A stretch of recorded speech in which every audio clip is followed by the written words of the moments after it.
ಕಾನೂನಿನ ಪರಿಶೀಲನೆ ಅಂದರೆ ಲೀಗಲ್ ವೆರಿಫಿಕೇಶನ್ ಯಾಕೆ ಇಂಪಾರ್ಟೆಂಟು? ಒಂದು ತಪ್ಪಾದ ನಿರ್ಧಾರ ನಿಮ್ಮ ಜೀವನದ ಸಂಪೂರ್ಣ ಉಳಿತಾಯವನ್ನು ಅಪಾಯಕ್ಕೆ ತಳ್ಳಬಹುದು.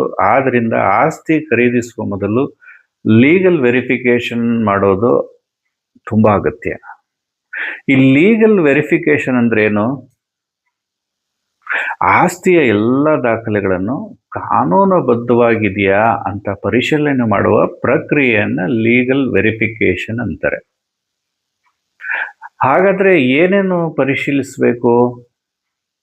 ಅದಕ್ಕೂ ಮೊದಲು ನಿಮ್ಮಲ್ಲಿ ವಿನಂತಿ, ನಾನು ನಿಮ್ಮ ರಿಯಲ್ ಎಸ್ಟೇಟ್ ಮೇಷ್ಟ್ರು. ದಯವಿಟ್ಟು ನಮ್ಮ ಚಾನೆಲನ್ನು ಲೈಕ್ ಮಾಡಿ, ಶೇರ್ ಮಾಡಿ, ಕಾಮೆಂಟ್ ಮಾಡಿ. ವಿಷಯಕ್ಕೆ ಬರೋಣ.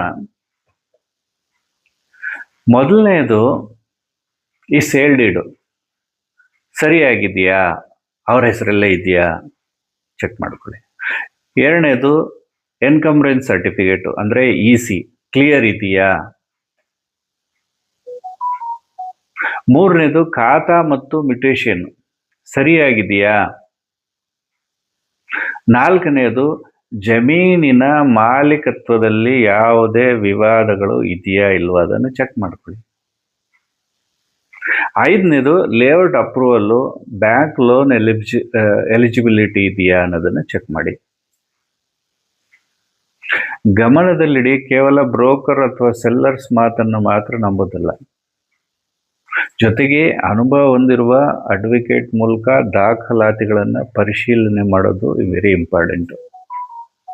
ಲೀಗಲ್ ವೆರಿಫಿಕೇಶನ್ಗೆ ಖರ್ಚು ಮಾಡುವ ಕೆಲವು ಸಾವಿರ ರೂಪಾಯಿಗಳು ಭವಿಷ್ಯದಲ್ಲಿ ನಿಮಗೆ ಲಕ್ಷಾಂತರ ರೂಪಾಯಿಗಳ ನಷ್ಟದಿಂದ ರಕ್ಷಿಸ್ತವೆ ಅನ್ನೋದನ್ನ ಮರಿಬೇಡಿ. ರಿಯಲ್ ಎಸ್ಟೇಟ್ನಲ್ಲಿ ಸುರಕ್ಷಿತ ಹೂಡಿಕೆ ಮಾಡಲು ಮೊದಲು ಲೀಗಲ್ ವೆರಿಫಿಕೇಶನ್, ನಂತರ ರಿಜಿಸ್ಟ್ರೇಷನ್, ಆಮೇಲೆ ಮಾತ್ರ ಪೇಮೆಂಟ್.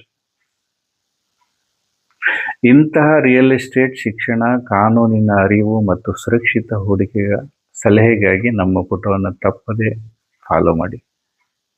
ಈ ವಿಡಿಯೋವನ್ನು ಆಸ್ತಿ ಖರೀದಿಸಲು ಯೋಚಿಸುತ್ತಿರುವ ನಿಮ್ಮ ಸ್ನೇಹಿತರು ಮತ್ತು ಕುಟುಂಬದವರೊಂದಿಗೆ ತಪ್ಪದೆ ಶೇರ್ ಮಾಡಿ.